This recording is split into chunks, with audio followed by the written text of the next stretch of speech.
신약 성경 마태복음 25장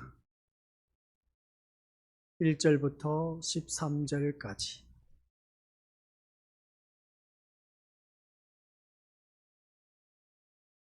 우리 한 목소리로 합독하도록 하겠습니다. 그때에 천국은 마치 등을 들고 신랑을 맞으러 나간 10처녀와 같다 하리니 그 중에 5은 미련하고 5은 슬기 있는 자라. 미련한 자들은 등을 가지되 기름을 가지지 아니하고 슬기 있는 자들은 그릇에 기름을 담아 등과 함께 가져갔더니 신랑이 드디어 오므로 다 졸며 잘새 밤중에 소리가 나되 보라 신랑이로다 맞으러 나오라 하매 이에 그 처녀들이 다 일어나 등을 준비할세 미련한 자들이 슬기 있는 자들에게 이르되 우리 등불이 꺼져가니 너희 기름을 좀 나눠달라 하거늘 슬기 있는 자들이 대답하여 이르되 우리와 너희가 쓰기에 다 부족할까 하노니 차라리 피는 쪽에서 너희 쓸 것을 사라 하니 그들이 사러 간 사이에 신랑이 오므로 준비하였던 자들은 함께 혼인잔치에 들어가고 문은 닫힌지라. 그 후에 남은 처녀들이 와서 이르되 주여 주여 우리에게 열어주소서. 대답하여 이르되 진실로 너희에게 이르노니 내가 너희를 알지 못하노라 하였느니라. 그런즉 깨어 있으라. 너희는 그 날과 그 때를 알지 못하느니라. 아멘. 이 말씀은 하나님께서 하신 말씀을 통해서 주신 교훈의 제목 시작.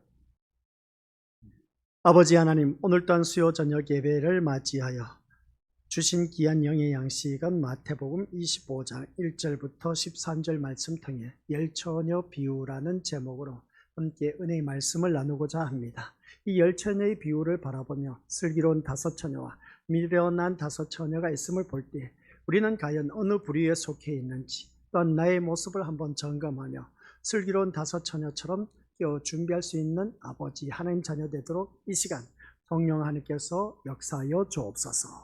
예수님의 이름으로 기도드립니다. 아멘. 이미 우리가 이 말씀을 살펴보았습니다. 열처녀 비유를 말씀할 때 너무나 인간적이지 못한 천국이다 라는 주제로 말씀을 들었습니다. 인간적이지 못한 천국, 참 어떻게 보면 이게 말이 맞는 것 같기도 하고 맞지 않는 것 같기도 하는 그런 느낌. 인간적이어야 그래도 말이 맞아떨어질 텐데 근데 천국은 가는 데 있어서 인간적이지 못하다라는 말을 듣다 보니까 우리 믿음의 식구들 또한 신앙생활 하면서 이런 일들이 많이 들었을 겁니다. 저 사람은 참 인간적이야, 저 사람은 인간도 아니야 라고 하는 그 표현을 많이 들었을 겁니다. 그러면 저 사람은 인간적이라고 말을 했을 때 어떤 모습을 말하고 있을 것이고 또한 저 사람은 인간도 아니라고 말을 했을 때는 어떤 것을 기준으로 해서 말을 할까 라고 했을 때 각자 그것은 우리 믿음들 다 다릅니다. 자기가 생각하고 있는 그 댐댐이의 기준이 있습니다. 그 댐댐이의 기준이 미치지 못했을 때는 저건 인간도 아니라고 그렇게 표현합니다. 그러나 참 내가 생각했을 때 저 사람의 기준이 어떻습니까? 보기에 댐댐이가 되었을 때는 저 사람은 참 인간적이라고 그렇게 표현한 것을 보게 됩니다. 근데 천국은 있지 않습니까? 우리가 생각하고 있는 인간적이다, 인간적이지 않다라는 것을 통해서 말할 수가 없다는 겁니다. 오늘 본문 말씀을 바라보면 열처녀 비유가 있습니다. 이 10명의 처녀가 있었는데 신랑을 맞이해야 되는데 신랑을 맞이한 데 있어서 똑같이 등과 기름을 준비했다고 합니다. 근데 시간이 점점점 흐르다 보니까 이 10처녀가 신랑을 기다리다가 다 함께 10명이 똑같이 졸았습니다. 근데 갑작스럽게 신랑이로다 라는 그 소리에 어떻습니까? 호둥지둥 다들 깼습니다. 깼는데 슬기로운 5처녀는 등과 기름을 제대로 준비해서 신랑을 맞이했는데 그러나 게으른 5처녀는 신랑을 맞이 못했습니다. 왜 그러냐라고 했을 때 기름을 준비하지 못했다는 것이죠. 그러면 이 기름을 준비하지 못한 5처녀가 그동안 같이 우리가 어우러져서 살았으니까 슬기로운 5처녀, 그러니까 기름을 준비한 5처녀에게 야 우리에게 기름을 좀 달라 했을 때 이 슬기로운 5처녀, 기름을 준비한 5처녀가 충분히 1대1로 나눠주면 되었을 텐데 나눠주지를 않았습니다. 어떻게 보면 잔인하다, 냉정하다, 너무나 인간적이지 않다라는 것을 바라보게 됩니다. 그러면 그것도 그렇다 치더라도 그러면 신랑이 오기로 약속된 시간에 제때 왔으면 빨리 왔으면은 이 기름을 준비하지 못한 그 게으른 다섯 처녀는 얼마든지 신랑을 맞이해서 들어갈 수가 있었다는 겁니다. 근데 여기서 말씀을 바라보니까 신랑이 전적으로 잘못이야. 어떻게 무엇을 하든지 무엇을 했는지 몰라도 더디 왔다는 겁니다. 더디 오다 보니까 점점점 등불은 켜져 있는데 기름은 따라주고 어떻습니까? 소멸되고 하다 보니까 이 기름을 준비하지 못한 게으른 다섯 처녀는 그때서야 그냥 허둥지둥 신랑이란 그 소리에 허둥지둥 기름을 사러 나가는 그 사이에 문이 닫혀버렸습니다. 그런 그 모습을 바라볼 때 이건 천국은 마치라고 비유를 하면서 열처녀의 비유를 들었다는 겁니다. 이 말씀 속에서 우리가 깨닫는 것이 뭐냐라고 했을 때 인간적이지 못한 천국을 말하고 있음을 보게 됩니다. 그러니까 무슨 말이냐면은 천국은 우리 것들 인간적인 도리나 됨됨으로 인해서 들어갈 수가 있다 없다? 없습니다. 이 세상 사는 것은 인간적인 됨됨이나 도리로 얼마든지 살아갈 수 있습니다. 뭐 인간적인 됨됨이나 도리를 지키지 않아도 돈만 있으면 뭐 얼마든지 이 세상은 살아갈 수 있습니다. 그런데 천국은 우리 미니노스들 인간적인 그 사람이 천국에 들어가느냐? 아니요. 아무리 인간적인 사람이라 할지라도 천국은 못 들어갑니다. 이것을 우리가 오늘 이 말씀을 통해서 우리에게 주신 교훈인 겁니다. 그러니까 우리가 믿음 생활하면서 저 사람은 참 인간적이야 라고 그렇게 표현을 했을 때에 사람의 잣대 기준으로 인해서 인정받는 모습을 보게 됩니다. 근데 인간적이라고 할지라도 그 사람은 우리 미니머스들 천국에 들어가지 못한다는 것을 말씀을 통해서 냉정하게 말씀하고 있음을 보게 됩니다. 또한 이 말씀을 바라보았을 때 인간관계가 좋은 사람만이 천국에 들어가냐? 그것 또한 아니란 겁니다. 아무리 인간관계가 좋다 할지라도 그 사람이 천국에 못 들어간다는 것이죠. 이 말씀을 볼 때 우리 믿음의 식구들께서 믿음 생활하면서 앞에 화면 나와 있지만 천국은 인간적인 도리나 인간관계와는 전혀 상관이 없는 곳이다 하는 그런 말씀입니다. 그래서 우리가 믿음 생활하면서 사람이 됨됨의 도리 그것을 지켰을 때에 저 사람은 인간적이라고 했을 때 그 사람이 천국에 들어가느냐? 못 들어가는 겁니다. 또 인간관계가 참 원활하고 모든 사람과 함께 대인관계가 참 좋은 사람이다 하여서 그 사람이 천국에 들어가는 것 또한 아니다라는 것을 이 열처녀 비유를 통해서 우리에게 너무나 잘 표현해주고 있다는 것입니다. 그러면 우리가 세상 살아갈 때 이 세상 사람들의 그 인간적인 됨됨이 도리를 지키지 않아도 되겠네? 그렇게 또 생각할 수가 있습니다. 인간적인 관계로 인해서 천국에 못 들어간다면 인간적인 관계 그냥 온전치 못해도 괜찮겠네? 그렇게 되면 우리 미니버스들 이 세상 살아가는데 참 힘들고 버겁습니다. 인간적인 됨됨의 도리를 지켰을 때 그래도 더불어서 살아갈 수 있는 맛이 있고 또한 인간적인 관계가 제대로 이루어지지 않는다면 그 사람은 이 세상 살아남기가 힘들어요. 왕따 당한다는 것이죠. 그러면 참 인생은 서글픈 인생이 된 것이죠. 그러나 인간적인 관계가 좋았을 때 어떻습니까? 서로 더불어서 희노애락 좋은 일 나쁜 일 있을 때 같이 어우러질 수가 있다는 자체가 얼마나 좋은지 모릅니다. 그런데 인간적인 관계가 제대로 서 있지 못한 사람은 어떻습니까? 힘들고 어려운 일 닥쳤으면 다들 남 몰라라고 내면해버립니다. 그러나 인간적인 관계가 참 좋은 사람은 내가 힘들고 어려울 때 나에게 가까이 다가와서 도와주는 사람들이 있습니다. 참 이것이 우리가 살아가는 삶의 모습 보면 너무나 좋은 모습인 겁니다. 근데 천국은 그런 것으로 인해서 들어갈 수가 없다고 합니다. 그러니까 우리 믿음의 것들 그러면 내가 이 세상 살아갈 때 인간적인 됨됨이나 도리를 제대로 지켜야 되고 어떤 사람과의 관계도 원만하고 원활해야 된다라고 했는데 그런 그 삶의 모습 바라볼 때 그것으로 인해서 천국에 못 들어간다면 이러한 것은 싸그리 무시해도 되겠네? 무시하면 우리 것들 이 세상 살아남기 힘듭니다. 그러나 이 세상 살아가면서 인간적인 됨됨이나 도리와 또한 사람과의 관계 속에서 대인관계도 아주 원활하게 좋아야 됩니다. 그래야 우리가 이 세상 살아갈 수가 있다는 것이죠. 근데 한 가지 주의해야 할 것은 뭐냐면은 이 세상 살아갈 때는 이것이 참 중요한 겁니다. 그러나 천국은 이것으로 인해서 들어갈 수가 없다라는 말씀을 오늘 이 열처녀 비유를 통해서 우리에게 알려주고 있다는 겁니다. 그래서 그 다음 우리에게 주신 주제 교훈이 뭐냐라고 했을 때 깨어 있으라고 하는 것을 보게 됩니다. 본문에 바라보니까 13절 같이 읽어보죠. 시작. 그런즉 깨어 있으라 너희는 그 날과 그 때를 알지 못하느니라고 말합니다. 이것이 이 비유의 결론인데 예루살렘 멸망을 앞둔 당시에 사람들이 신랑을 기다리는 열처녀와 같은 상황에 있다라고 해도 과언이 아닌 것을 보게 됩니다. 예루살렘이 곧 멸망합니다. 근데 예수님께서 분명히 말씀했습니다. 이 예루살렘 성전이 돌 하나도 돌리 없이 다 무너질 것이다 라고 했습니다. 그게 바로 주후 70년경에 이루어졌습니다. 로마 정권이 그 이스라엘 그 모든 것을 다 무너뜨리는 그 모습을 보게 된 것이죠. 그런 것처럼 그때 무너진 그 모습 볼 때 이 신랑을 기다리는 열처녀와 같은 상황에 있었다라는 것을 보게 됩니다. 이 모습을 볼 때 따라서 누구든지 그 기름을 준비하지 못한 5 처녀와 같은 사고방식으로 산다면 멸망의 때에 천국으로부터 거부당할 것이다 라는 말씀입니다. 따라서 그 같은 방식의 삶을 미련한 것으로 말하고 반대로 기름을 준비한 방식의 삶을 지혜로운 것으로 말하고 있음을 볼 때, 다른 말로 한다면 지혜로운 것은 깨어있는 것이고 미련한 것은 깨어있지 못한 것으로 구별된다는 것을 알 수가 있습니다. 그러면 이 말씀 속에서 나는 지혜롭게 기름을 준비하고 있느냐 아니면 미련하게 기름을 준비하지 못하고 있느냐, 이제 자기 자신을 비춰보자는 겁니다. 기름을 준비했다, 준비하지 못했다, 그런 모습 보면서 나는 기름을 준비한 자인지 아닌지 본인이 이 시간 점검을 해야 됩니다. 점검을 해서 그래도 나는 어느 정도 기름이 준비되어 있구나 라고 그렇게 본인이 만족해하면 천만다행인데, 하나님 보시기에 기름 준비는 과연 어떠한 것일까? 오늘 본문 말씀을 보니까 끼어있는 사람이 기름을 준비한 사람이다라는 겁니다. 그러면 이 끼어있으란 말씀은 우리가 늘 들어와서 알고 있습니다. 이 비유를 보면 기름을 준비한 것을 끼어있는 것으로 말하고 있다는 것입니다. 여기서 주의할 것은 뭐냐라고 했을 때 시작, 열처녀 모두 신랑을 기다리다가 지쳐서 졸고 잤다는 것입니다.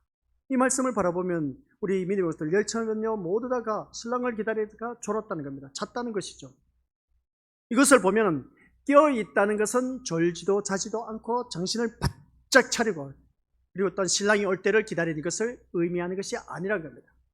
졸지도 어떤 이 말씀을 볼 때 깨어있다는 것은 졸지도 자지도 아니하고 한 정신을 바짝 차리고 두 눈 또 바짝 뜨고 어떻습니까? 신랑을 기다렸다는 말이 아니란 겁니다. 그런 의미가 아니란 것이죠. 그럼 우리가 이 세상 살아갈 때 그냥 눈 뜨고 계속해서 주님 오실 그날을 기다리고 있어야겠네? 밤에는 자야 됩니다. 피곤하면 또 우리가 잠시 눈을 감을 수가 있습니다. 근데 오늘 본문 속에서도 10명의 처녀 모두 다가 지쳐서 졸고 있었다라는 것을 보게 된 것이죠. 그래서 우리 말씀을 통해서 깨어있다는 것은 졸지도 자지도 않고 정신 바짝 차려서 있다라는 상태를 의미하는 것은 아니다라는 걸 꼭 명심하시길 바랍니다. 말한 대로 깨어있는 것은 뭐라고요? 기름을 준비한 것을 의미하고 있다. 이걸 꼭 기억하시기 바랍니다. 내가 깨어있다는 것은 기름을 준비해야 된다. 그래서 어떤 사람들은 말하기를 뭐라고 했냐, 이 기름을 두고 우리가 많은 기도를 해야 된다. 그러면 이 기도가 바로 우리가 기름을 준비한 사람이다. 또 어떤 사람은 참 믿음이 좋다라고 했을 때 그 믿음이 충만한 사람을 두고 우리가 깨어있어서 기름을 준비한 사람이다. 그렇게 말한 것을 보게 됩니다. 또 많은 사람들 바라봤을 때 헌신하고 봉사하는 것 통해서 이 사람은 기름을 준비했다. 그렇게 표현한 경우도 있음을 보게 됩니다. 또 어떤 사람은 많은 헌금을 했기 때문에 기름을 준비했다. 우리가 생각하기로는 충분히 그럴 수도 있다라고 말할 수가 있음을 보게 됩니다. 근데 우리 믿음의 것들, 이런 것을 우리가 말씀을 들었을 때 기름을 준비하러 가니까 헌금 그리고 또한 많은 기도도 하고 전도도 하고 믿음이 충만하고 헌신 봉사 충성하고 어느 누구보다도 발벗고 나서서 많은 일들을 하는 사람이 바로 이것을 기름을 준비했다고 그렇게 해석하는 분들이 또 있습니다. 근데 우리 믿음의 것들 이 말씀을 보면은 그게 아니라는 겁니다. 여기에 초점을 맞추면 안 된다는 것이죠. 이것은 비유의 본질을 벗어난 그런 헛된 말일 것이다, 말일 뿐이다 라는 내용입니다. 그러니까 무슨 말이냐면은 이러한 것으로 우리 믿음의 것들 기름을 준비했다고 말하는 것이 아닌 겁니다. 그러면 기름을 준비했다는 것은 무엇을 두고 말하는지 우리가 그것을 제대로 알아야 된다는 것이죠. 그래서 신랑을 기다리는 자가 깨어 있어야 하는 이유는 그날과 그때를 알지 못하기 때문입니다 라고 우리 믿음의 식구들에게 알려주고 싶습니다. 신랑을 기다리는 이 5 처녀가 깨어 있어야 하는 이유는 그날과 그때를 알지 못하기 때문에, 신랑이 이로다 하는 그 소리를 들으니까 갑작스럽게 신랑이 임했습니다. 근데 분명히 10명의 처녀가 신랑을 기다리고 있었다라고 하는 것을 볼 때 5명은 신랑을 맞이했는데 5명은 신랑을 기다리지 못했다는 겁니다. 이 말씀은 달리 표현하면 5명은 데려감을 당했지만 5명은 버려둠을 당했다. 똑같이 우리가 예배를 드리는데 우리 믿음의 식구들 다 함께 우리 모두 다가 천국에 데려감을 당했으면 참 좋은데 반타작으로 인해서 데려감을 당하지 못하고 버려둠을 당한 자가 있다. 라는 것을 보게 된 것이죠. 이런 모습을 볼 때 우리 믿음의 것들, 여기서 우리가 그날과 그때를 알지 못하기 때문에 우리는 깨어 있어야 된다고 하는 것을 지금까지 또 계속해서 말씀을 들어왔습니다. 그럼 어떻게 해야 깨어 있느냐? 이 예배 시간을 졸지 않고 말씀 듣는 것이 깨어 있느냐? 맞는 말씀인 겁니다. 그런데 이 예배 시간, 이 시간 졸고 있다면 이건 분명히 깨어 있지 못하다고 말할 수가 있습니다. 그래서 우리가 예배 시간에 내가 어떤 목적으로 주님 앞에 나왔는 것인가를 분명히 해야 된다라고 말씀드렸습니다. 그 분명한 것이 뭐겠습니까? 내가 이 예배 드리는 데 있어서 분명한 목적과 의식을 갖고 있으면 졸 수가 없다는 겁니다. 그 분명한 목적을 잃어버렸기 때문에. 그래서 예배 시간 내 몸은 나와 앉아 있지만 눈은 뜨고 있습니다. 근데 눈은 뜨고 있지만은 멍하게 가만히 앉아 있다가 예배 시간 종 땡치면 돌아가는 사람들이 부지기수로 많다는 것이죠. 이러한 사람은 잠에서 깨어나지 못한 사람, 달리 표현하면 우리 것들 깨어있는 사람은 의식 세계에 살고 있는 사람, 그러나 깨어있지 못한 사람은 무의식 속에 있는 사람, 아무런 생각 없이 가만히 앉았다가 그냥 돌아가는 그 심령들, 그 심령들이 바로 졸고 있고 또한 깨어있지 못한 그 심령임을 바라보게 됩니다. 그런데 내가 이 자리에 나와서 뭔가 분명한 목적의 의식이 있고 소망이 있다면 졸 수가 없다는 것이죠. 깨어있다는 것을 다시 한 번 더 깨닫게 된 겁니다.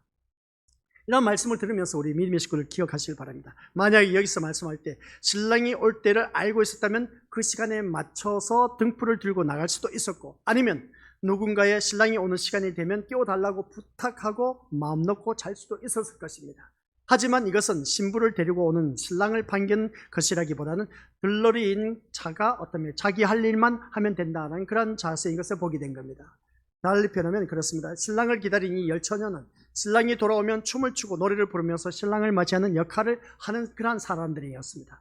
따라서 그들에게 필요한 것은 진심으로 신랑의 혼인을 축하하면서 신랑을 반기는 그러한 마음일 것이다 하는 것을 보게 됩니다. 그러면 여기서 말씀드린 것을 볼 때 만약에 신랑을 반기는 마음이 없이 춤을 추고 노래를 부른다면 그것은 외식일 뿐이다 라는 그런 말씀 내용입니다. 오늘 이 자리에 앉아 계신 우리 것들 믿음 생활하면서 그렇습니다. 오늘 이 자리에 나와서 예배를 드리고 있는데 우리가 마음도 없이 이 자리에 나와 앉아 있는 사람, 아무런 생각 없이 앉아 있는 사람, 이제 생각해 보시기 바랍니다. 분명히 예배 드리러 나왔습니다. 이 자리에 우리 한번 옆에 있는 믿음의 식구를 보시기 바랍니다. 분명히 예배 드리러 나온 거 맞죠? 라고 한번 물어보시기 바랍니다. 맞죠? 우리 믿음의 것들 분명히 맞습니다. 분명히 맞는데 그런 생각 없이 나와 앉아 있는 사람, 또 이 시간 우리가 마음에도 없이 나와 앉아 있는 사람, 이러한 사람이 있습니다. 그러면 그 마음은 어떤 마음이냐라고 했을 때 우리 믿음의 것들 이 마음에 기쁨도 없어 예배를 드리는데 그러면 왜 이럴까라고 했을 때 이 시간에는 오직 내가 다른 건 다 제쳐두고 오직 내가 이 시간 분명히 주님 앞에 나오긴 나왔는데 뭔가 내 마음에 기쁨이 있어야 되지 않습니까? 소망이 있어야 되지 않습니까? 뭔가 건질 것이 있어야 되지 않습니까? 그러면 그것이 있어야 되는데 내가 마음에도 없이 이 자리에 나와 앉아 있어. 그런 일이 있습니까? 없습니까? 우리 솔직히 말해서 아무런 생각도 없이 나와 앉아 있는 경우도 있었을 것이고 마음에도 없이 그냥 예배 시간이니까 나와 앉아 있는 경우도 있었다는 겁니다. 그러면 이 시간은 그것은 헛된 것이고 버려둠을 당할 수밖에 없습니다. 냉정하게 아시겠습니까? 그럼 마음에도 있고 또한 생각이 앉아 있다면 뭔가 기쁨이 있어야 되는 겁니다. 뭔가 설레임이 있어야 되고 뭔가 기대가 있어야 됩니다. 그래서 예배 시간에는 기대와 기쁨과 설레임이 있어야 돼. 근데 그런 것이 없다는 것은 이미 나는 예배에 실패했다. 아시겠습니까? 그걸 아셔야 돼요. 이 예배 시간에 기대와 설레임과 뭔가 기쁨이 없다는 것은 이미 예배에 실패한 것이다. 다를 바 없는 것인데 그러면 이 시간에 목사님 말씀 들어도 이게 도대체 무슨 말씀인지 알 수도 없고 깨닫지도 못하다 보니까 기대, 설레임, 기쁨 아무것도 없네. 이것은 우리 믿음의 것들 껴있지 못한 대표적인 예입니다. 그럼 우리가 어떻게 해야 기대와 기쁨과 설렘이 있을까? 라고 했을 때 우리 것들 한번 자기 자신을 돌이켜보시길 바랍니다. 내가 이 자리에 나온 목적의식이 분명하면 기대와 설렘과 기쁨이 있을 수밖에 없다는 겁니다. 근데 내가 이 시간 기대하고 설레고 기쁨으로 갖고 나와 앉아있다는 자체는 뭔가 세상 것을 얻기 위해서 내가 이 예배를 드림으로 인해서 더 많은 세상 것을 복받기 위해서 나와 앉아있는 경우가 참 많이 있음을 보게 됩니다. 그럴 때에 그 예배가 우리 믿음으로서 한결같이 버려둠을 당할 수밖에 없다는 것을 알 수가 있습니다. 오늘 우리 믿음의 식구들 다시 한 번 더 기억하시길 바랍니다. 내 삶 속에서 기대하고 설렘과 기쁨이 없다면 이 세상 것에 뭔가 초점을 맞추고 있다는 것을 알 수가 있습니다. 그래서 더 주님 앞에서 신실한 믿음의 모습으로 거듭난 그런 하나님의 자녀로서 살아가기 위해서는 이 시간 내가 분명한 목적이 있어야 된다는 걸 꼭 명심하시기 바랍니다.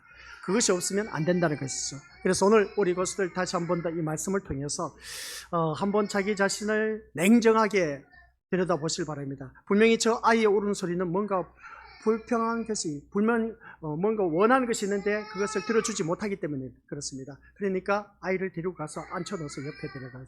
엄마는 데리고 갔어요. 옆에 데리고 가서 아이 울음소리에 예배 시간에는 예배에 집중할 수 있도록 해야 됩니다. 아이가 우는 때는 엄마가 빨리 그 조치를 취해서 그 아이를 예배 방해를 펼치면 안 돼요. 무엇이든지. 그래서 예배 드릴 때 옆에 사람들까지 피해를 끼치면 칼빈 종교개혁을 일으켰을 때 그 칼빈이 설교를 하다가 아이 울음소리가 나면 곧바로 추방시켰습니다.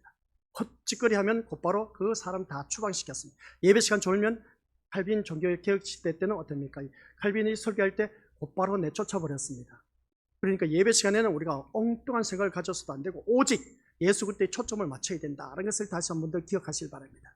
그래서 모든 예배 분위기는 철저하게 정말 엄숙하게 앞에서 말씀 전한 자의 그 귀를 기울일 수 있도록 환경 여건을 조성할 수 있어야 되는 겁니다. 나 몰라 하고 예면해버리면 안 됩니다. 그래서 안내위원이 있는 이유가 왜 있느냐라고 했을 때 이런 아이들이 있을 때 그것을 우리 미디어들 그래서 우리가 큰 교회를 바라보면 그러한 조직적인 체계가 너무나 잘 잡혀 있습니다. 그리고 어떤 예배 시간에 돌아다닌 것이 없고 어떤 기도 시간에 뒤에 문을 다 닫아버립니다. 모든 그 기도는 집중을 해야 되기 때문에 움직이는 사람이 없어야 돼요. 그래서 오직 하나님 앞에 예배를 드리고 기도하기 때문에 모든 통제를 다 삼가하는 것을 보게 된 것이죠. 그래서 예배 시간 딱 되면 문을 잠가버리고 들여보내지 않는 경우가 있습니다. 그래서 2층에 드리는 경우도 있고 그 다음 어떻습니까?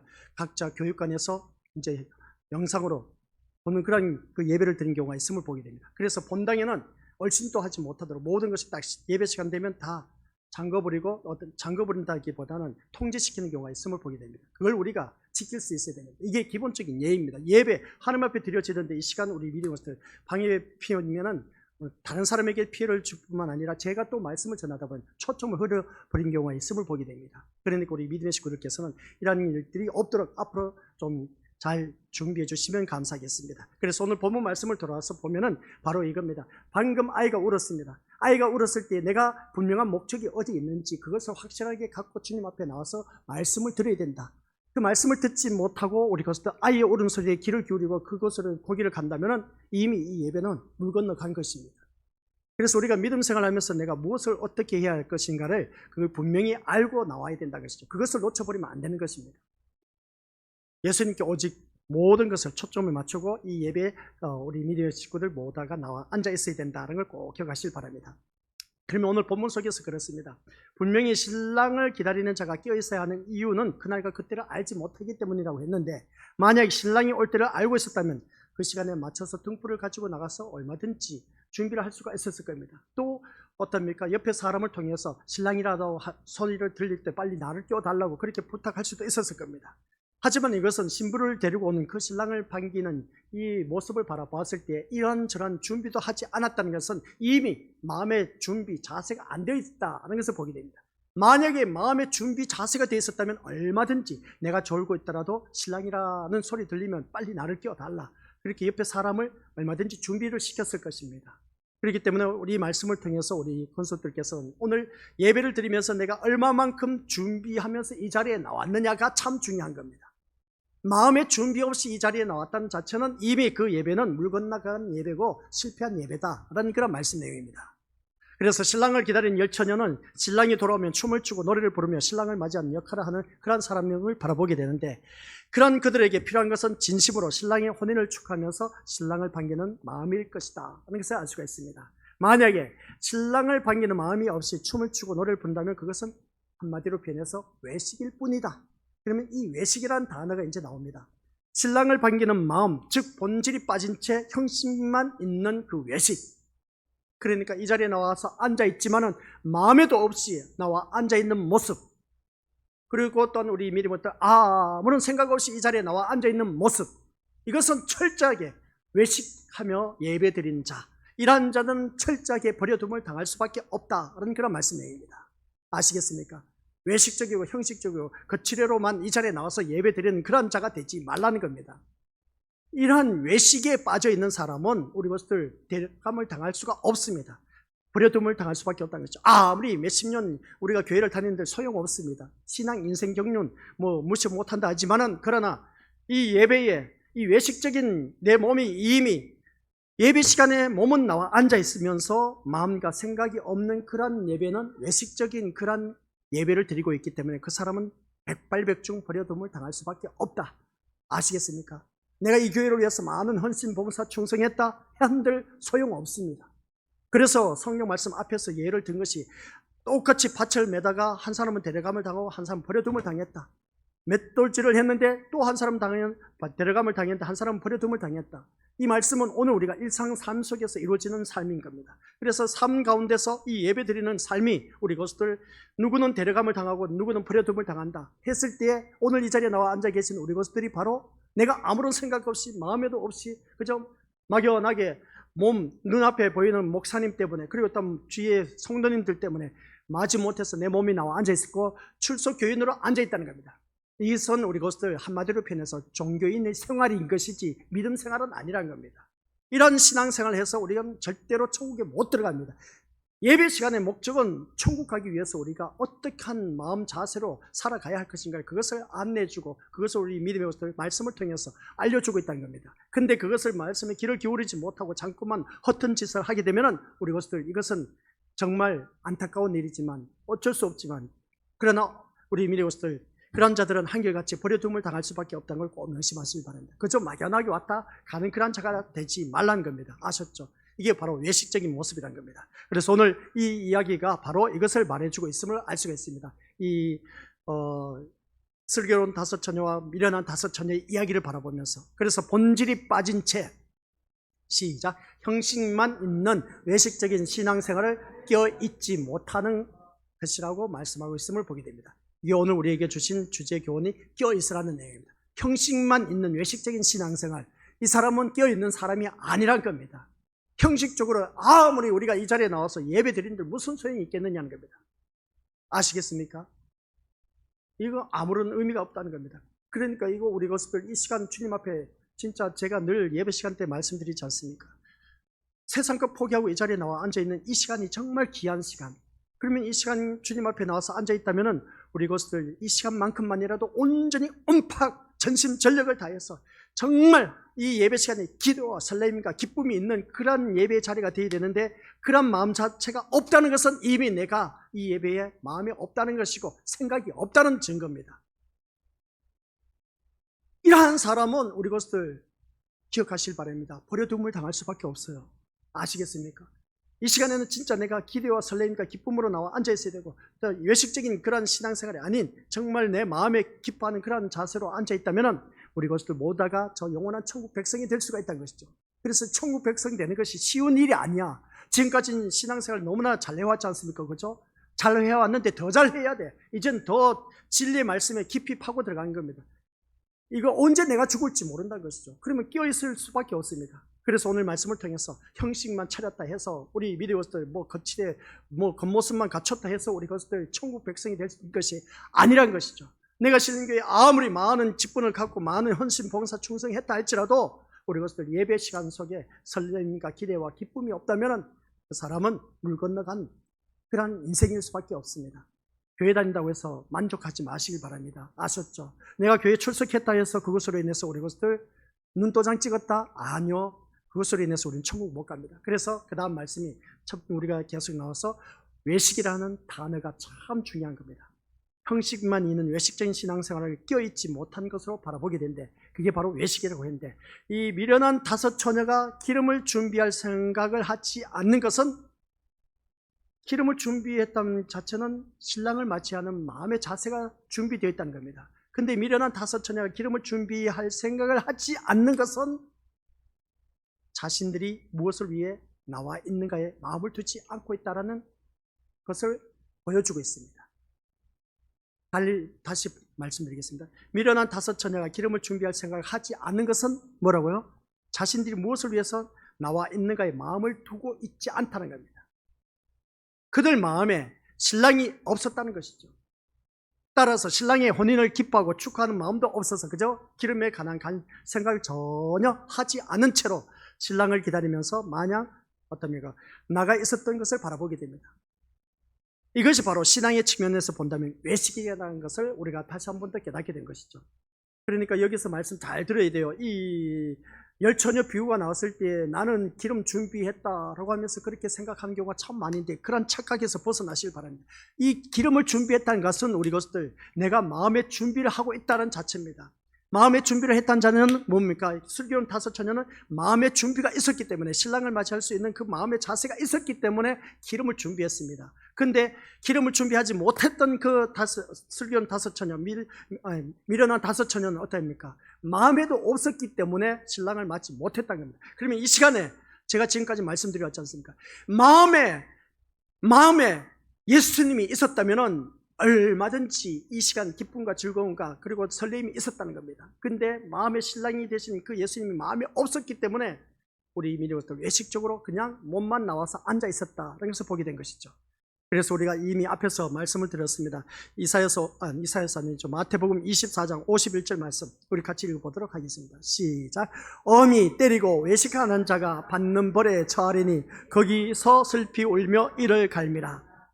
우리 이 말씀 너무나 잘 알지 않습니까? 종의 그 자세에 대해서 쭉 말씀을 드렸습니다. 어미 때리고 외식하는 자가 받는 벌에 처하리니 거기서 슬피 울며 이를 간다. 그러고 있을 때 우리 믿음의 것들 이 말씀을 들었을 때 이 말한 대로 주인이 종에게 맡긴 일은 주인의 집 사람들에게 어떻습니까? 때를 따라 양식을 나눠주는 것이었습니다. 그러면 이 말씀은 이제 우리 것들 외식과 준비에 대해서 이제 내 머릿속에는 외식과 준비란 단어가 이제 또 올라야 돼요. 그러면 앞에서 말씀했을 때 이 어미 때리고 외식하는 자가 벌받는 자가 받는 벌에 처하리니 거기서 슬피 울며 이를 간다라고 했을 때 여기서 종들은 어떻게 했는지 아시겠습니까? 종에게 맡긴 집 사람들에게 어떻습니까? 주인의 집 사람들에게 때를 따라 양식을 나눠주는 사람은 준비하는 종이었습니다.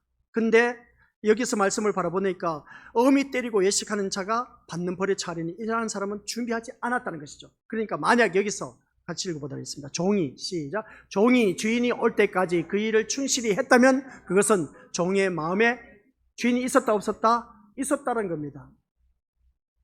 종이 주인이 올 때까지 그 일을 충실히 했다는 것은 한마디로 표현해서 종의 마음에 주인이 있었다는 것입니다.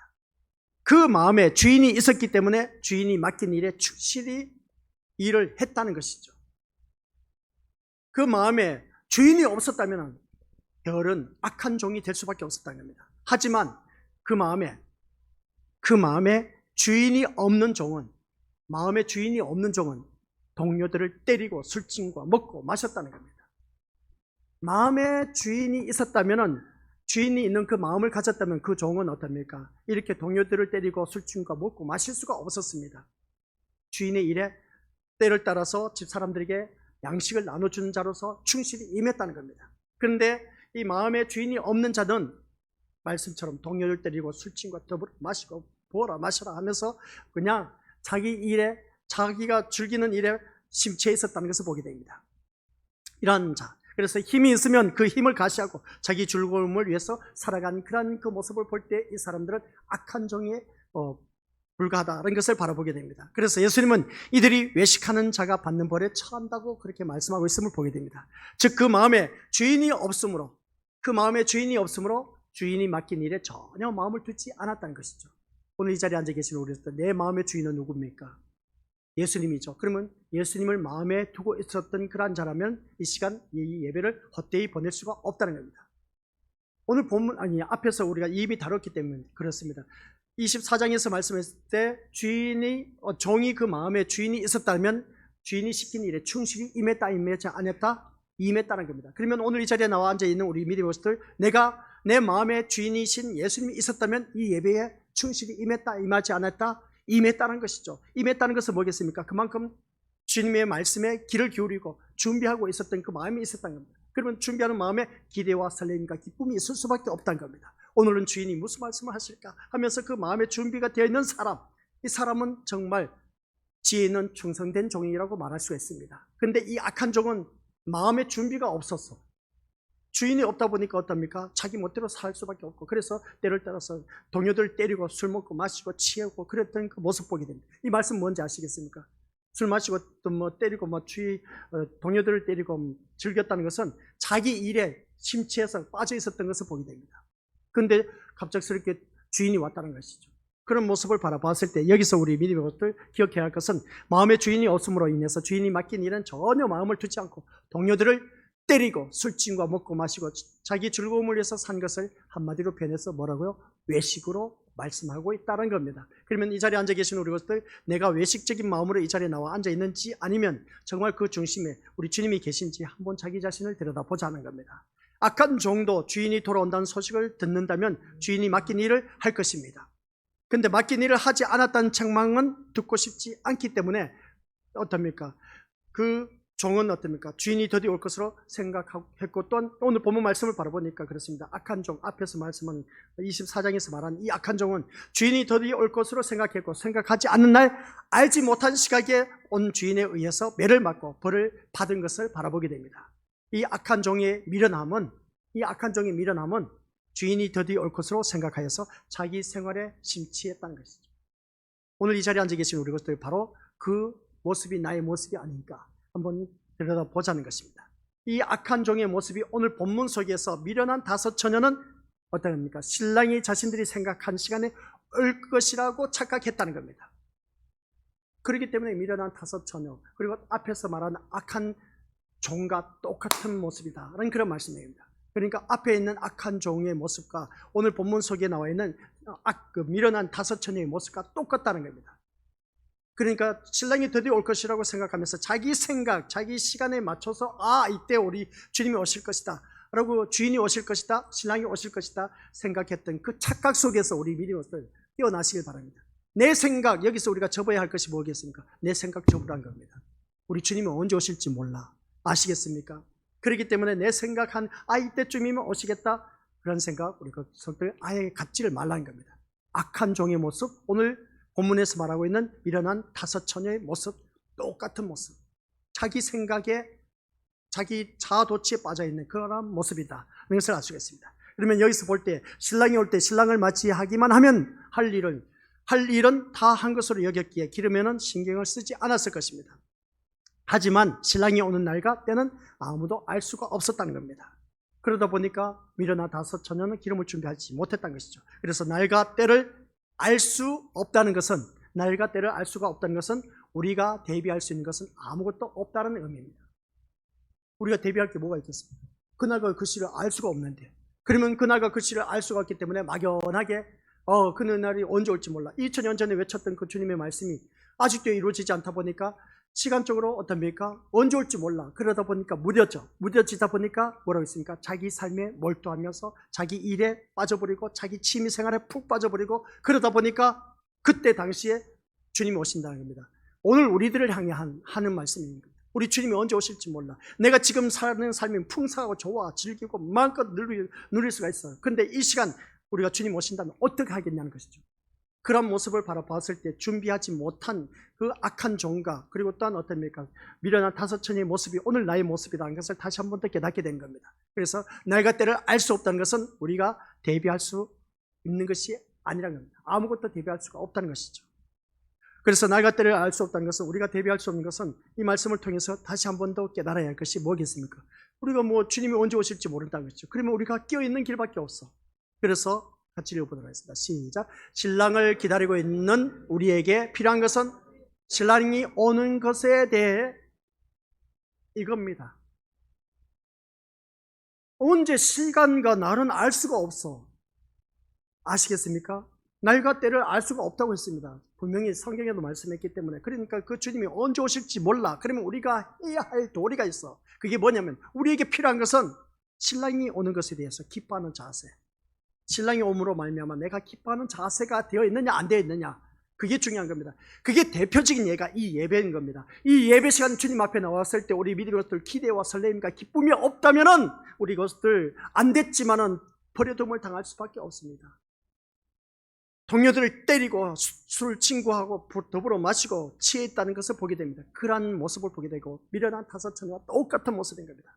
신랑이 오는 것에 대해서 기쁨이 없는, 이게 바로 뭐겠습니까? 이 시간 주님과의 데이트 시간인데 기쁨이 없이 설렘도 없이 막연하게 이제 사랑하는 연애들끼리 데이트를 하는데 설레임과 기쁨과 어떻습니까? 우리 기대가 있습니까? 없습니까? 다 갖고 있어.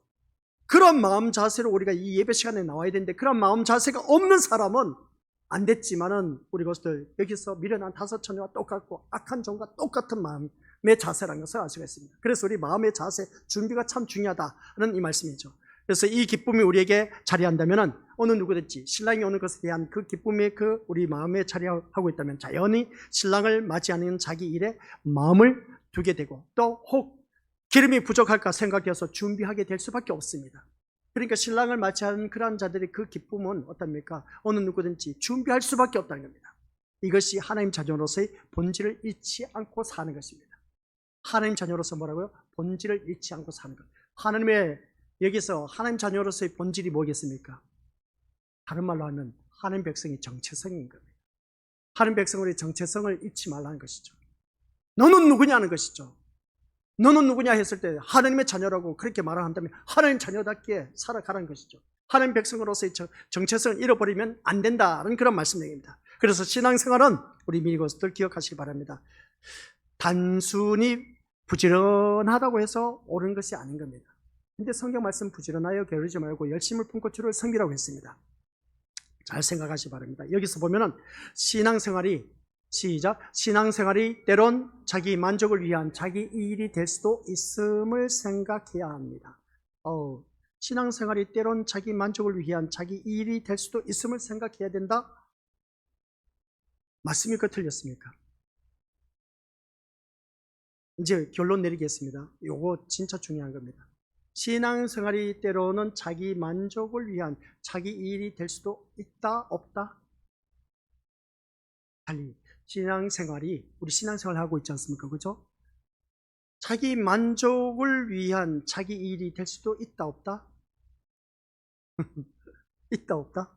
자기 만족을 위해서 이 신앙생활이 자기 만족을 위해서 우리 이것을 때로는 그 신앙생활이 자기 만족을 위해서 하고 있다? 안 하고 있다? 백발백중 신앙생활 하면서 자기 만족을 위해서 살아가는 우리들의 모습인 겁니다. 누구든지 다 이런 마음을 갖고 있습니다. 이러한 사람, 우리 이것들 자세히 들여다보시기 바랍니다. 이러한 사람은 자신의 부지런함을 내세워서 부지런하지 못한 사람을 책망하게 된다? 책망하지 못한다? 자신의 부지런함을 통해서 바라보니까 아유 그따위 신앙생활에서 어떻게 하나님을 섬기고 천국에 들어가겠냐, 그따위 신앙생활로 천국에 들어갈 수 있겠느냐, 그런 말 듣습니까? 안 듣습니까? 들어요. 저도 그렇게 말을 했어요. 저는 이 말씀하면서 참 뜨끔했습니다. 난 그런 소리 혹은 날 많이 했으니까 부지런하게 게으르지 말고 열심을 품고 주를 섬기라고 얼마나 우리 미리워스들에게 외쳤습니까? 그걸 부지런하지 못한 사람에게 외친들 그 사람이 먹혀 들어가면 다행인데 먹혀 들어가지 않아. 근데 어떻습니까? 제가 바라보니까 목회자로서 부지런을 떨어야 우리는 천국에 들어갈 수 있다고 누누이 말씀, 새벽 예배 때도 말씀드렸습니다. 새벽 예배들은 나오신 분들은 다행이지만 안 나오신 분들을 향해서 우리는 그렇게 부지런하지 않으면 안 돼요. 그러니까 다른 어느 누구보다도 발품을 팔아야 된다고. 좋은 물품을 사기 위해서는 우리가 발품을 팔지 않습니까? 여기 기웃거리고 저기 기웃거리고 이 가게 저 가게 다니면서 그 돈 몇 푼 차이 때문에 그것을 어떻습니까? 더 똑같은 물품이지만 더 저렴한 곳을 찾기 위해서 발품 팔지 않습니까? 우리 인터넷 이곳저곳 뒤지면서 우리 젊으신 분들 많이 여기가 사이트가 싼 곳이네 하면서 똑같은 물품인데 여기 더 싸네? 얼마나 뒤지고 있습니까? 그런 것처럼 우리 또한 신앙생활인데 우리 이것들 발품을 팔지 않으면 어느 누구든지 부지런하지 않으면 천국에 못 들어가요. 부지런하게 게으르지 말고 열심히 품으라고 했는데, 근데 오늘 우리 믿음으로들 이런 말씀을 가르치면서 나는 열심을 갖고 부지런함을 갖고 신앙생활 합니다. 근데 옆에 사람을 바라보니까 진짜 가감이 아니야. 이 게을러 터져서 그냥 이 게을러 터진 모습을 바라보니까 이러한 신앙을 갖고 어떻게 천국에 들어가겠냐는 것이죠. 그따위 신앙생활로 해서는 절대로 천국 못 들어간다 하는 것을 보게 됩니다. 이게 바로 뭔지 아시겠습니까?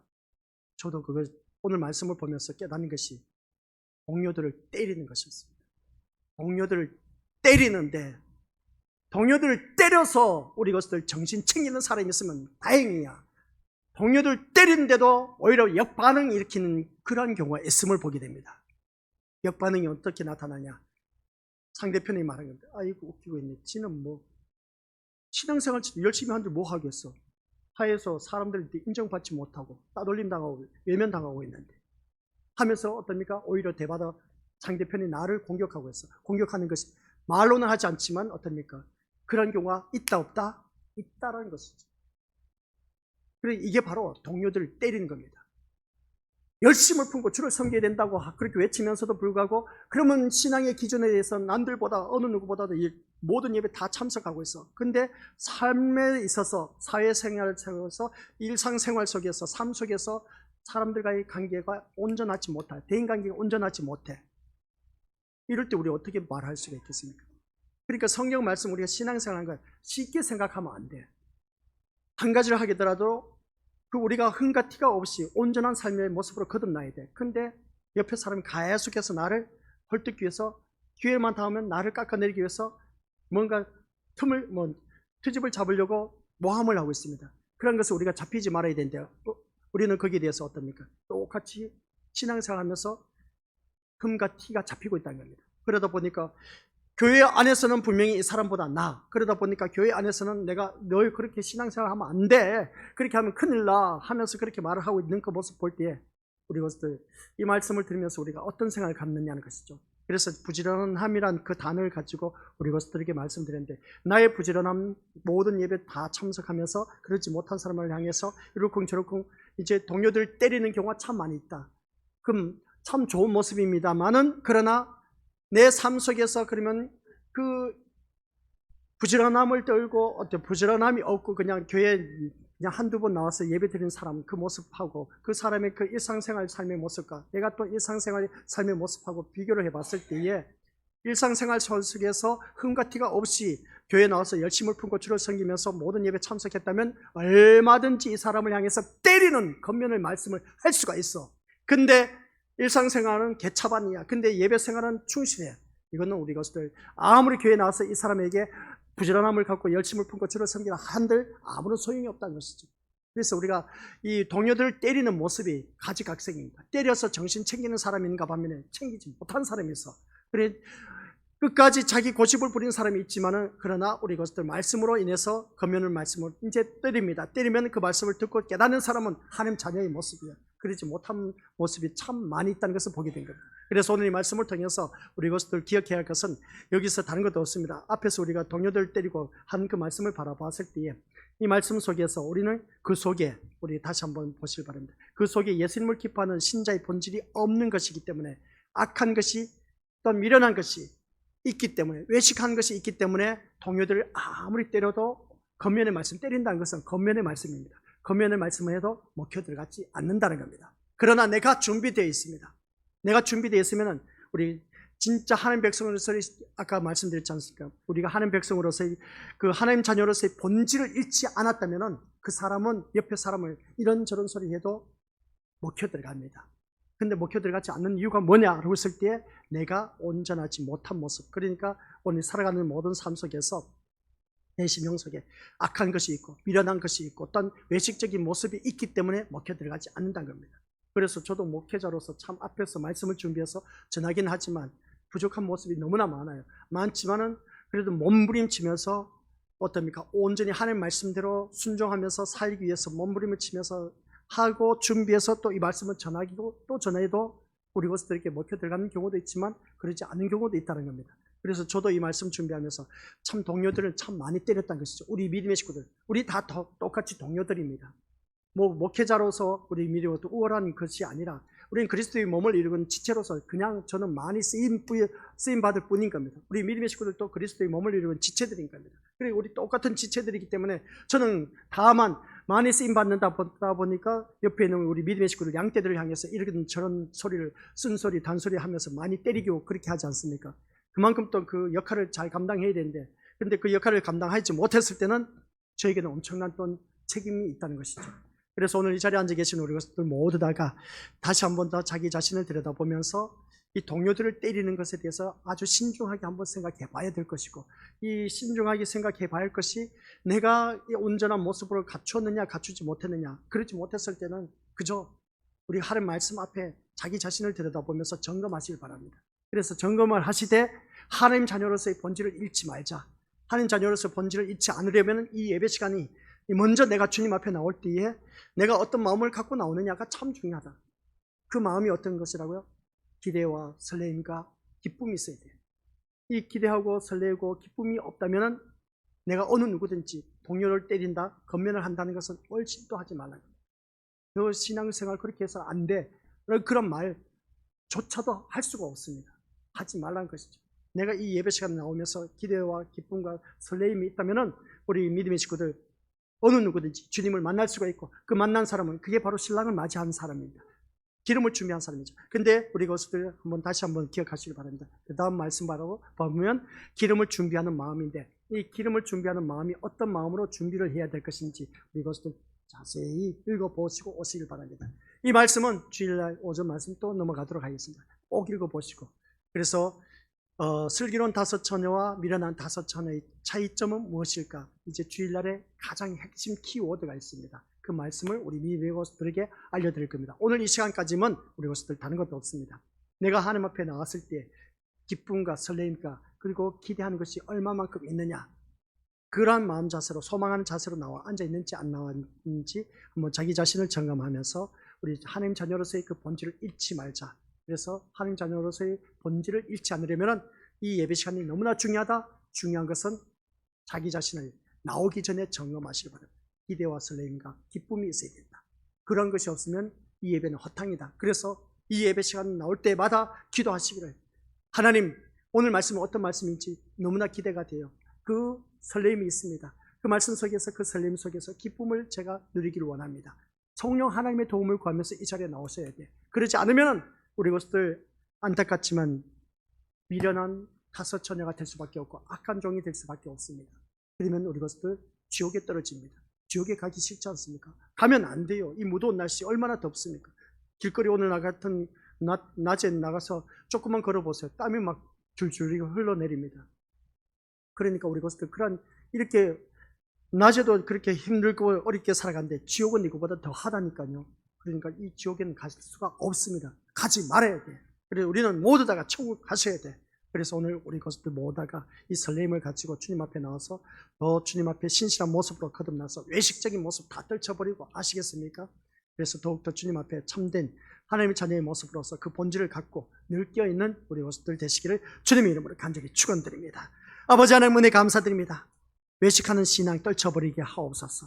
내가 이 자리에 나온 모습이 어떠한 모습으로 나와 있는지, 나의 외식적인 모습은 아주 간단합니다. 이 예배 시간 나올 때에 기대와 설레임과 기쁨이 있는지 없는지 한번 자기 자신을 점검할 때 얼마든지 알 수가 있습니다. 그래서 우리에겐 끼어있으라고 했는데 아버지 하나님 늘 주님 앞에 나오면서 기쁨도 없이 마지 못해서 나와 앉아있는 외식적인 신앙생활을 너무나 많이 해왔습니다.